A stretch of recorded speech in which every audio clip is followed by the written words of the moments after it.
Assalamualaikum warahmatullahi wabarakatuh. Kembali lagi bersama saya Pak Adiatman Prabowo. Di dalam kesempatan kali ini saya akan sedikit berbagi pengalaman saya atau sedikit berbagi ilmu tentang tentang skripsi. Nah, ini karena kebetulan akhir-akhir ini saya sudah mulai membimbing lagi di awal-awal pembimbingan maksud saya. Walaupun saya sudah membimbing sudah lama, tetapi di pada bulan-bulan ini memang sepertinya banyak sekali mahasiswa saya yang memulai penelitiannya setelah beberapa bulan kemarin sudah wisuda, sehingga biasanya akan ada penambahan gitu ya pada bimbingan yang saya bimbing gitu. Nah, sepertinya saya pikir menarik juga ya kalau kita berbicara tentang skripsi gitu ya. Nah, pada kesempatan ini saya akan mencoba untuk memberikan sebatas tip gitu ya, atau singkat atau sharing saja. Dan ini nanti rencana saya akan saya buat sesi-sesi gitu ya. Ini sesi pertama kali saya baru membuat sebuah video tentang skripsi. Biasanya kalau sudah semester 6, semester 7, mahasiswa itu sudah mulai bingung tuh, sudah mulai memikirkan skripsinya. Kira-kira skripsi saya akan meneliti apa? Kira-kira skripsi saya nanti bagaimana? Kira-kira pembimbing saya nanti siapa? Itu biasanya yang mungkin sering dialami pada mahasiswa sudah semester-semester akhir. Nah, hari ini saya akan membahas itu di awal skripsi. Kira-kira hal-hal apa saja yang harus disiapkan oleh para mahasiswa. Saya akan berbagi dua strategi yang harus Anda siapkan ketika Anda nanti akan membuat sebuah skripsi. Yang pertama, tentunya strategi itu datangnya dari diri Anda sendiri. Karena tentunya kalau Anda yang kuliah, otomatis yang membuat skripsi kan ya, yang membuat yang kuliah tentunya kan. Nah, nggak mungkin kan Anda kuliah tapi yang mengerjakan skripsi orang lain, atau Anda minta tolong teman Anda mengerjakan skripsi Anda, sepertinya tidak mungkin kan gitu ya. Nah, itu yang harus Anda pahami. Oleh karena itu Anda harus siap dulu secara mental, ya kan, pada akhirnya. Jadi dari diri Anda sendiri. Nah, itu.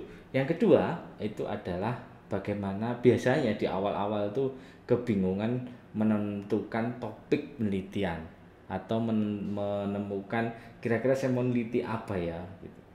Dan biasanya mengalami kebingungan yang luar biasa itu, antara keinginan, antara nanti ternyata nggak sesuai dengan tulisan pembimbing atau apapun lah. Itu biasanya akan banyak masalah di situ di awal-awal menentukan topik penelitian itu. Nah, saya di video ini saya akan membahas dua itu saja. Yang pertama bagaimana menyiapkan mental, dan yang berikutnya adalah bagaimana mengatur strategi untuk menemukan topik penelitian yang bagus dan tepat. Kita mulai dari segi mental. Nah, di mental ini kalau saya melihat dari sudut pandang klinis ya, kalau berbicara mental itu pasti dari kognitif, emosi, dan perilaku. Sederhananya seperti itu. Nah, kira-kira dari kognitif apa dulu nih? Nah, kalau dari kognitif kita mulai dari cara berpikir kita atau cara mengolah pikiran kita. Bisa jadi di awal Anda mau mengerjakan skripsi, tentunya Anda pasti tanya-tanya nih kepada kakak tingkat, kepada teman-teman Anda, atau kepada teman Anda yang sudah ngambil skripsi, atau kepada ya siapa sajalah yang sudah mengerjakan skripsi, atau bahkan Anda searching di Google dan seterusnya. Bisa jadi seperti itu. Nah, dan tentunya informasi-informasi yang Anda dapat tentunya tidak semuanya positif tentunya. Ada hal-hal yang negatif. Misalnya tuh, wah ternyata sulit buat skripsi, nanti kamu akan gini, nanti akan kamu gitu, dan seterusnya. Apalagi kamu ketemu pembimbing yang itu, yang ini gitu ya. Mau gak mau pasti Anda akan mendapatkan hal itu.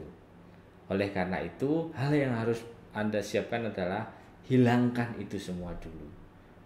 Nah, ketika Anda memang mau mencoba untuk belajar dari belajar dari orang lain tidak masalah. Tetapi kalau Anda ikut terbawa dan ikut terhanyut dalam informasi-informasi yang Anda terima, ya tentunya itu nanti akan menjadi bumerang buat Anda sendiri. Tapi kalau Anda bisa memfilter informasi-informasi yang Anda ambil itu yang baik-baik saja, yang negatif itu Anda hilangkan, tidak masalah.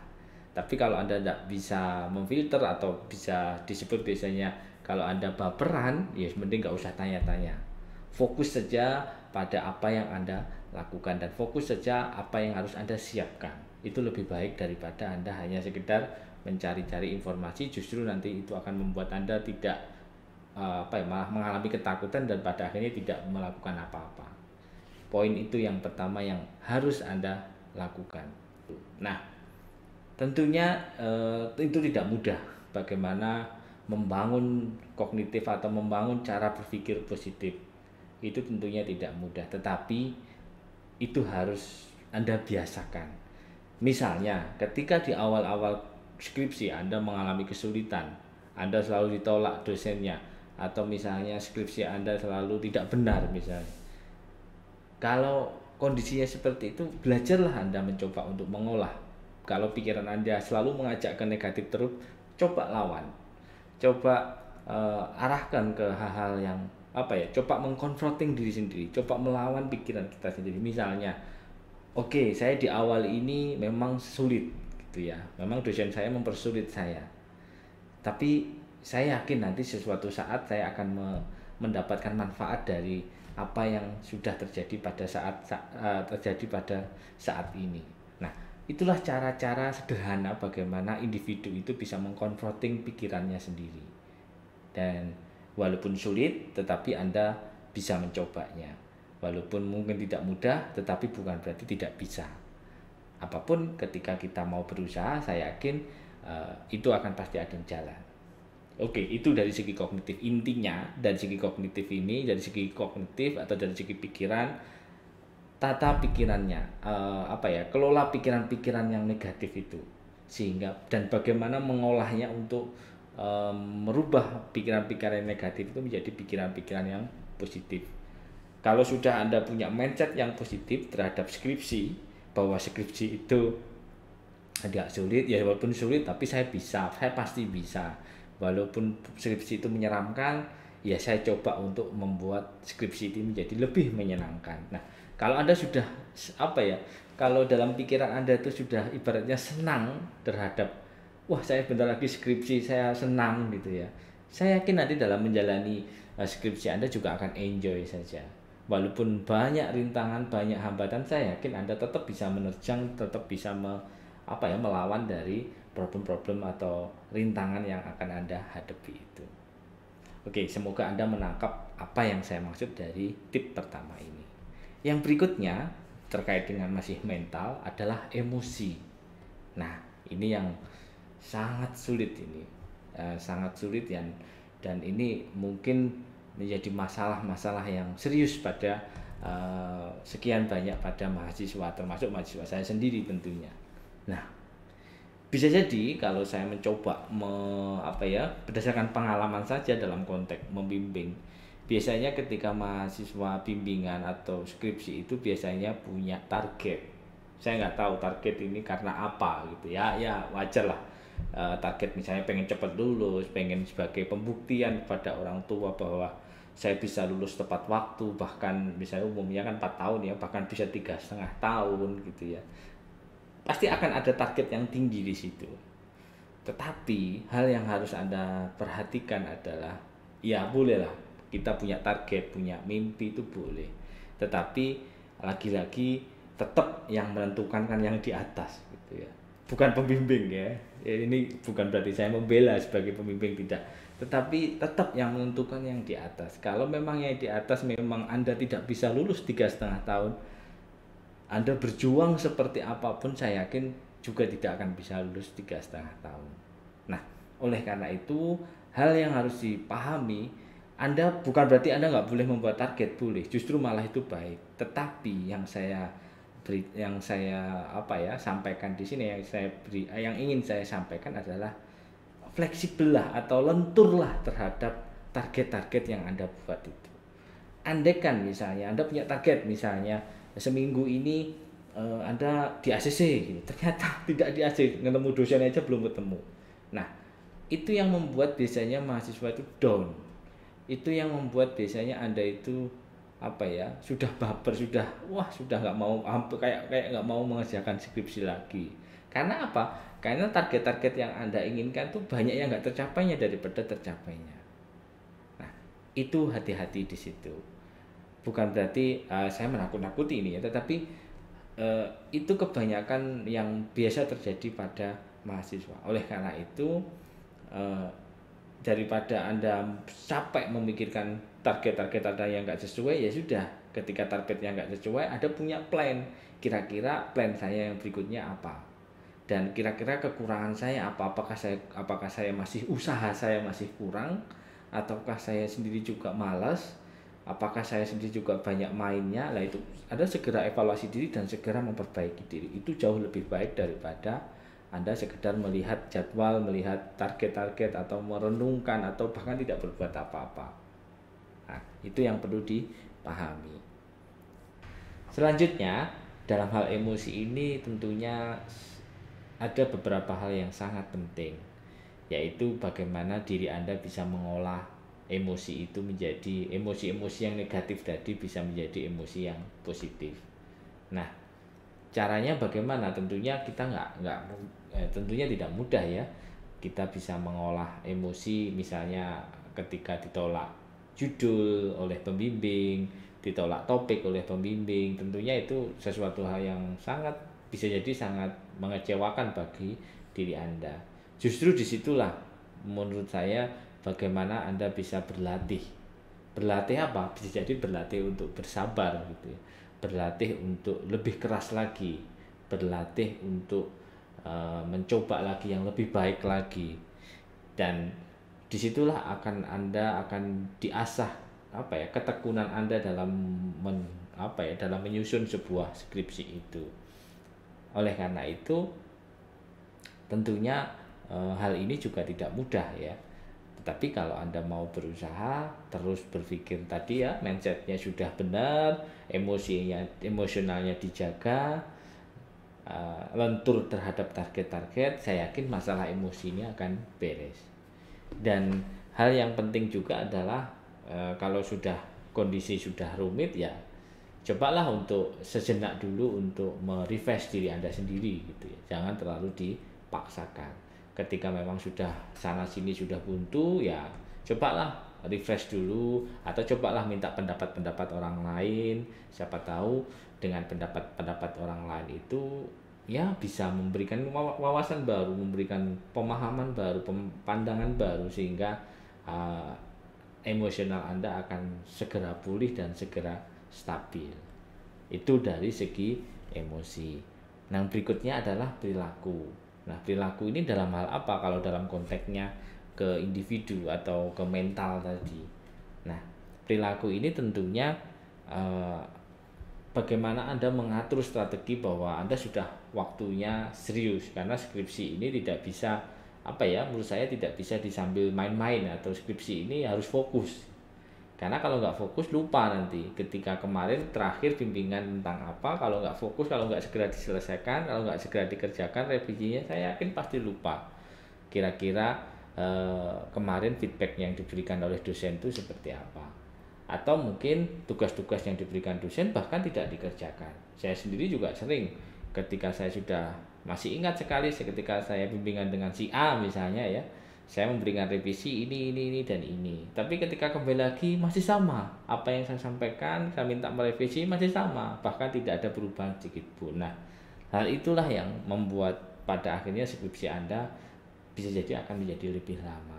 Oleh karena itu dari segi perilaku ini ya, cobalah untuk sudah mengatur strategi sendiri, sudah mulai dikurangi waktu bermainnya, terus juga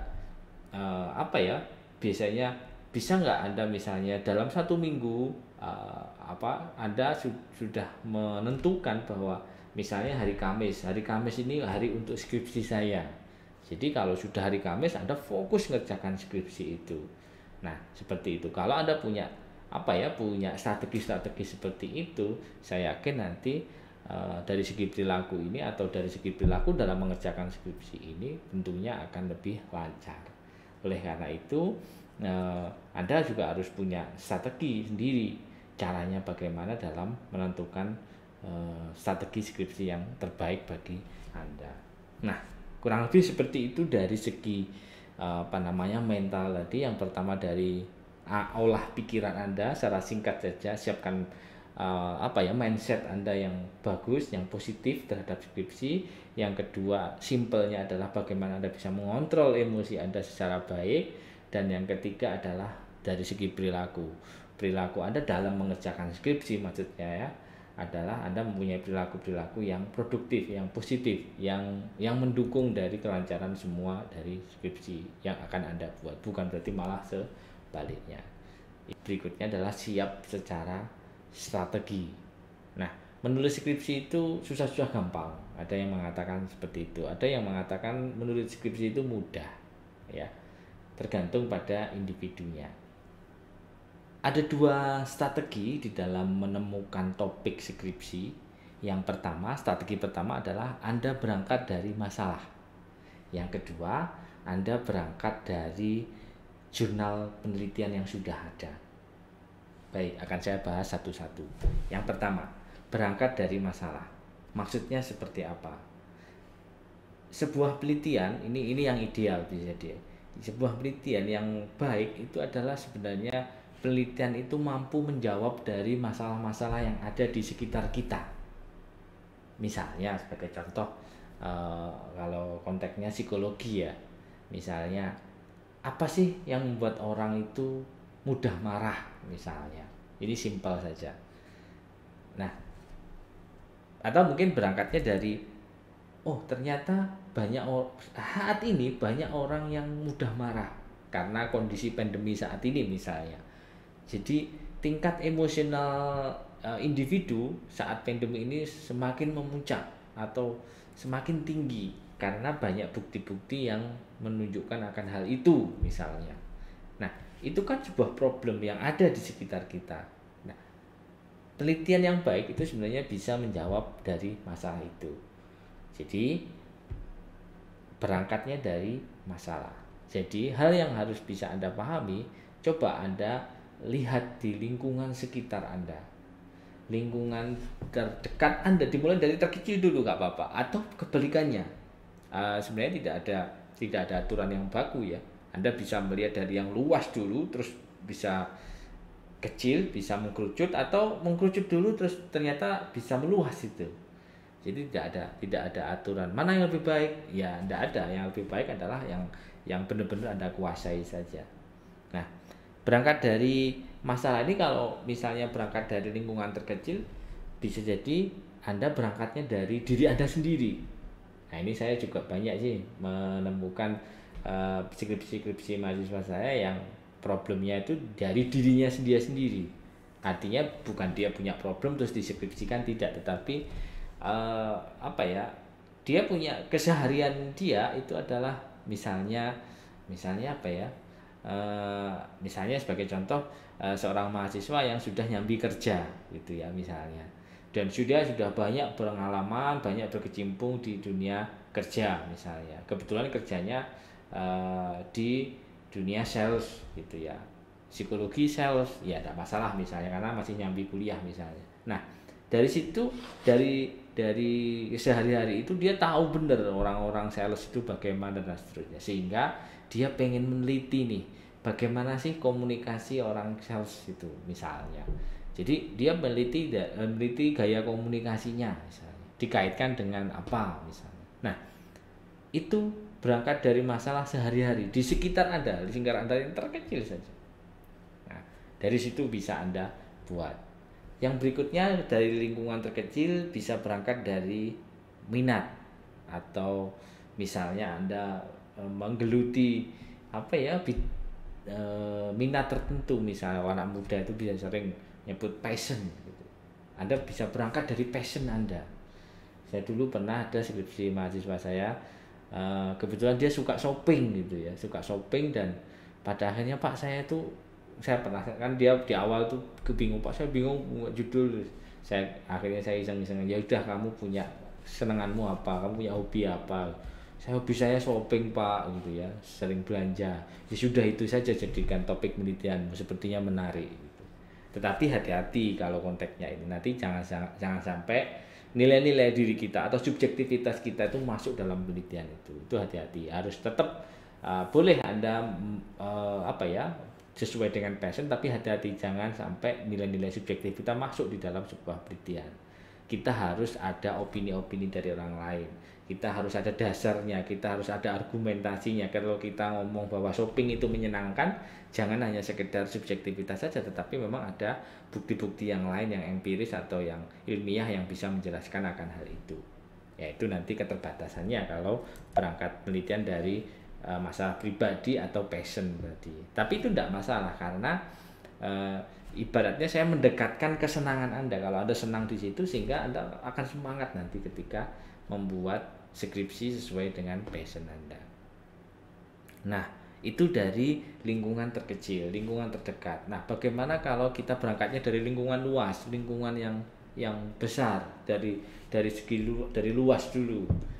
Ya Anda bisa melihat aja fenomena-fenomena yang menarik di akhir-akhir tahun ini apa, atau akhir-akhir atau di penghujung tahun atau di tahun ini yang menarik itu apa. Saat ini misalnya ya COVID itu jadi masih menjadi hal yang sangat menarik gitu.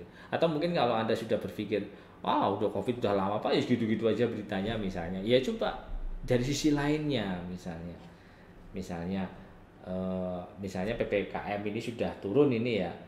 Nah, ini apakah PPKM turun ini apa dampaknya? Sistem malah itu penting kan bisa. Yang teliti tidak selalu yang positif saja, yang tidak selalu negatif saja, maaf. Tapi yang positif pun coba kita lihat apa dampaknya terhadap perilaku seseorang, terhadap status PPKM itu misalnya. Ya, itu kan menarik kalau kita lihat. Jadi bukan masalah COVID-nya, bukan masalahnya, tapi mencoba dari sisi lainnya. Nah, itu kalau dari luas, kita bisa melihat dari fenomena-fenomena yang memang benar-benar akhir-akhir ini banyak di media, banyak di berita, banyak di surat kabar, sering muncul di sosial media, dan masalahnya itu saja. Itu menarik untuk bisa dilihat itu dari segi luas. Tetapi hati-hatinya adalah dalam proses menggeneralisasi itu tadi. Jadi ketika ada masalah itu, Anda membaca satu koran saja, satu majalah atau satu koran, satu fenomena, Anda menemukan satu fenomena saja, terus tiba-tiba Anda menggeneralisasi ke semuanya bahwa seolah-olah masalah itu sangat krusial sekali. Nah, itu yang harus hati-hati kalau berangkatnya dari luas, dari sudut pandang yang sangat luas tadi. Itu yang harus Anda waspadai. Untuk menyimpulkan, Anda tentunya harus punya berbagai fenomena, berbagai dasar atau berbagai argumen, sehingga opini Anda atau sehingga argumen Anda akan bisa dipertanggungjawabkan. Itu yang lebih penting.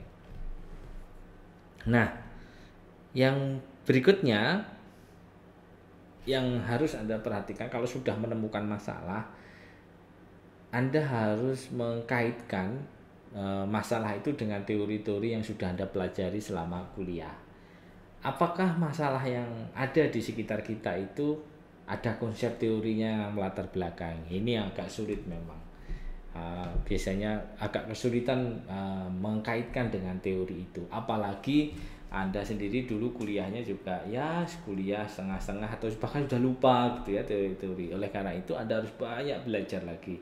Anda harus banyak membuka-buka lagi buku-buku teori-teori di semester 1, 2 dulu. Bisa jadi di awal-awal itu biasanya banyak teori kalau kuliah itu. Nah, Anda bisa membuka-buka lagi itu. Kira-kira fenomena saat ini dari teori yang dulu telah Anda pelajari, kira-kira apa yang bisa Anda ambil. Dari situlah nanti akan ketemu yang namanya variabel.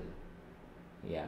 Jadi variabel itu bisa jadi problem masalah, tapi tentunya akan dari masalah, tentunya masalah itu harus ada kaitannya dengan kajian literaturnya, harus ada konsep literaturnya. Jangan sampai masalah yang Anda angkat itu nggak ada dasarnya, nggak ada kajian literaturnya, nggak ada kajian ilmiahnya, ya sulit nanti Anda akan bisa lolos ketika di semester ketika di awal skripsi ini, ya, itu yang harus Anda pelajari. Atau paling gampangnya adalah coba dilihat shopping jurnal dulu, shopping penelitian dulu. Jadi Anda searching aja kira-kira fenomena Anda apa, coba searching aja kira-kira yang nyerempet-nyerempet dengan fenomena itu apa variabelnya atau apa penelitiannya. Tapi hati-hati itu. Itu nanti yang akan saya perdalam di tahapan berikutnya. Jadi kalau berangkat dari masalah ya itu tadi, kita berangkat dari benar-benar masalah di sekitar kita, terdekat kita. Dan yang lebih penting adalah masalah-masalah itu ada kajian teoritiknya yang bisa menjelaskan dari fenomena itu. Itu yang perlu dipahami. Yang berikutnya adalah berangkat, ya ini yang berikutnya ini agak lebih apa ya? Agak saya katakan cara cepatnya gitu ya. Kalau yang pertama tadi idealnya sebuah penelitian. Tapi kalau Anda merasa sulit dan merasa tidak mampu, ya sudah, ini cara cepatnya gitu ya. Kedua ini, cara cepatnya adalah berangkatnya dari jurnal penelitian. Loh Pak, udah plagiasi dong Pak. Nah, ini yang menarik. Jurnal penelitian bukan skripsi. Ya, bedakan jurnal dengan skripsi. Ya, berbeda pada dasarnya. Kecuali kalau skripsi itu dimasukkan dalam jurnal, lah baru beda, baru namanya jurnal. Nah, coba nanti silakan Anda pelajari dulu apa sih skripsi. Kok Pak Adi bilang skripsi sama jurnal itu beda. Coba deh, saya yakin Anda sudah tahu lah, mahasiswa sudah tahu. Tapi jangan disamakan jurnal itu sama dengan skripsi. Itu yang biasa sering terjadi pada mahasiswa, menyamakan itu.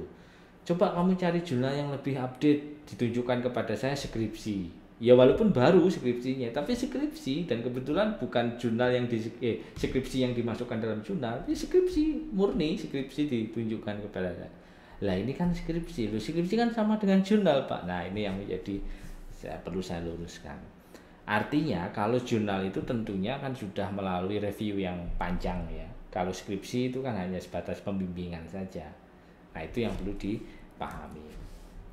Apalagi jurnal yang Anda ambil jurnal-jurnal yang bereputasi. Nah itu nanti akan saya bahas di kemudian hari aja. Kalau bahas sekarang panjang nanti video ini. Nah jadi ingat, berangkat dari jurnal penelitian itu seperti apa. Nah bukan berarti Anda mengambil ide orang lain terus Anda tulis lagi, tidak. Tetapi ya pakai prinsip sederhana saja, kayak biasa sering saya sampaikan di kesempatan lain. Pakai prinsip ATM, amati, tiru, dan modifikasi. Lah, yang terakhir ini yang harus perlu Anda pahami, modifikasi. Jadi jangan plek gitu. Kalau plek 100% sama, ya jelas Anda plagiasi. Tetapi kalau Anda modifikasi, ya baru tidak sama kan. Dan terus pertanyaannya, loh Pak, cara kita memodifikasinya gimana? Ya gampang. Kita lihat aja skripsi itu atau jurnal itu. Kok skripsi ya? Jurnal maksud saya. Jurnal itu kita baca biasanya di akhir-akhir pembahasan, di akhir diskusi itu biasa, atau di kesimpulan biasanya itu akan ada saran untuk penelitian berikutnya. Kalau di kesimpulan nggak ada, coba cari di diskusi. Biasanya di diskusi, di ending-ending, di akhir-akhir itu keterbatasan penelitian itu apa sih? Misalnya saya pernah berangkat dari seperti ini, berangkat dari jurnal penelitian ini. Saya menemukan bahwa penelitian ini ternyata sangat tidak cocok untuk seorang remaja. Sebenarnya penelitian ini cocok untuk orang dewasa. Nah, intinya gitu, pada akhir diskusi itu mengatakan, nah, oleh karena itu buatlah penelitian yang sama, variabelnya sama, bahkan masalahnya sama, tapi subjeknya yang berbeda. Coba subjeknya ke dewasa. Mengapa kok subjeknya ke dewasa? Ya sesuai syaratnya penelitian itu. Nah, itu enggak apa-apa. Itu boleh. Ya, itu boleh-boleh sah-sah saja. Nah, itu yang harus Anda pahami. Terus selain itu, lupa hanya beda subjeknya saja ya, kalau bisa jangan. Coba skalanya. Ya walaupun sama variabelnya sama, coba cari skala yang lebih baru lagi tahunnya. Atau coba cari skala yang lain. Cari skala itu kan untuk pengukurannya. Itu bisa cari skala yang lain. Nanti ketika ditemukan misalnya pengujinya ada diuji skripsi, loh ini kok sama dengan skripsi ini, judulnya sama persis. Misalnya ya.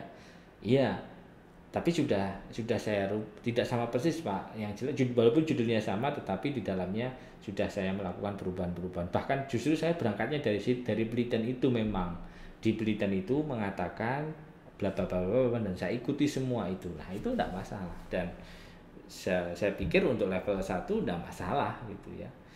Yang terpenting bukan copy paste gitu ya. Jadi skripsi itu ada copy paste ya, itu jadi masalah nanti kalau Anda plagiasi. Anda harus apa ya, ditulis ulang, dibahasakan ulang. Nah, kalau bahasa ini diparaphrasing ulang. Jadi dijelaskan lagi, dibahas. Nah, saya yakin kalau Anda memparaphrasing ulang nggak akan kena plagiasi. Nah, itu berangkat dari jurnal penelitian. Nah, ada satu lagi, kalau berangkat dari jurnal penelitian tadi yang barusan saya sebutkan tadi, itu berangkat dari jurnal-jurnal penelitian lokal, atau ya lokal itu artinya masih dalam negeri. Ada satu strategi lagi, tapi dalam masih konteks berangkat dari jurnal penelitian. Ini lebih fast lagi, lebih cepat lagi bagi mungkin Anda yang jago-jago, yang mungkin kemampuan bahasa Inggrisnya bagus gitu ya. Tapi tidak harus juga sih, tapi diprioritaskan yang memiliki kemampuan bahasa Inggris yang bagus. Caranya yang paling cepat adalah adaptasi penelitian. Wah, kalau Anda pernah mendengar adaptasi jurnal, ya kan? Ya, kalau Anda ada pernah mendengar adaptasi skala, sekarang adaptasi penelitian.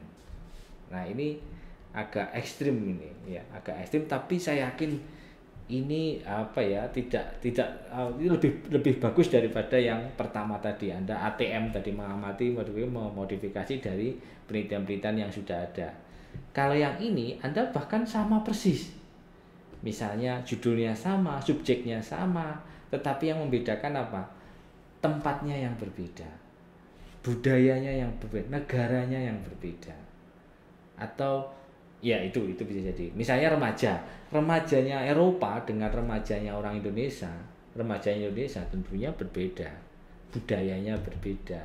Nah itu menarik ketika Anda mencoba untuk meneliti, dan tentunya yang Anda cari penelitian-penelitian luar negeri, Anda rubah menjadi penelitian-penelitian dalam negeri, Anda rubah bahasanya menjadi bahasa Indonesia dengan subjek yang berbeda juga.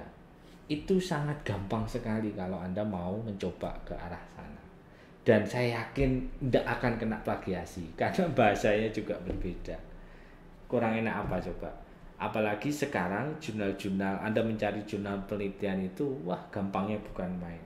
Dibandingkan dengan zaman saya dulu menulis skripsi, nyari jurnal mati-matian, semua berbayar.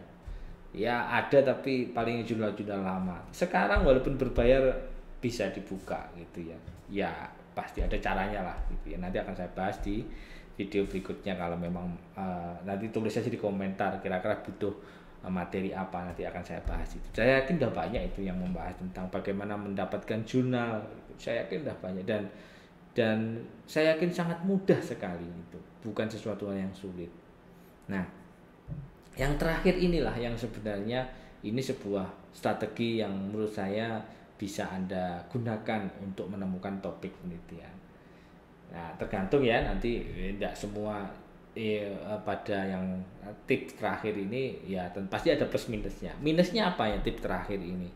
Tips terakhir ini minusnya adalah ketika Anda tidak mampu menguasai konsep.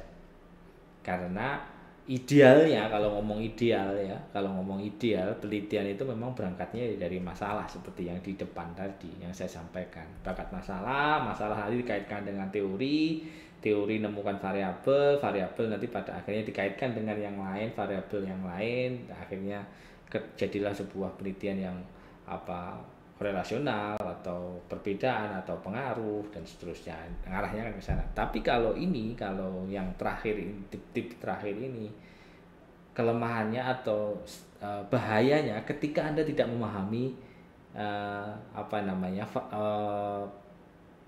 teorinya itu. Jadi tiba-tiba muncul aja, dan apalagi Anda hanya memindahkan saja hanya ini, tapi tanpa memahami sebenarnya apa sih variabel itu, dikembangkan oleh siapa, teorinya siapa. Nah, itu tantangannya. Tapi saya yakin itu tinggal tergantung Anda baca saja, tinggal Anda tergantung ketekunan Anda dalam memahami sebuah konsep teori saja. Nah, saya yakin di model terakhir ini pasti nggak akan kebalik-kebalik, karena sudah ada jurnal yang meliti sebelumnya, dan Anda tinggal, ya ibaratnya kasarannya tinggal meniru saja dengan konteks yang berbeda, bahkan tidak memodifikasi, karena memang ini penelitian luar negeri Anda bawa ke sini. Ini menurut saya hal yang bisa Anda lakukan dan Anda bisa coba nanti. Nah, baik, saya rasa di dalam menentukan topik ada 2 poin itu. Jadi agak sedikit ekstrim yang saya sampaikan ini, versi kalau yang pertama tadi berangkat dari masalah itu ya versi lamanya lah gitu ya, ibaratnya ya zaman dulu, zaman saya kuliah, zaman angkatan saya atau mungkin mahasiswa lama itu pasti dari situ. Tetapi zaman now sekarang, zaman era digital sekarang, masa masih seperti itu terus? Bisa jadi berubah ya, strategi itu bisa menemukan topik itu bisa berubah ya, bisa berangkat dari penelitian ini. Nah, kalau Anda mau, bisa Anda lakukan. Mana yang lebih baik? Yang lebih baik adalah yang benar-benar Anda kuasai saja. Itu saja dari saya, semoga bermanfaat. Saya akhiri, wassalamualaikum warahmatullahi wabarakatuh.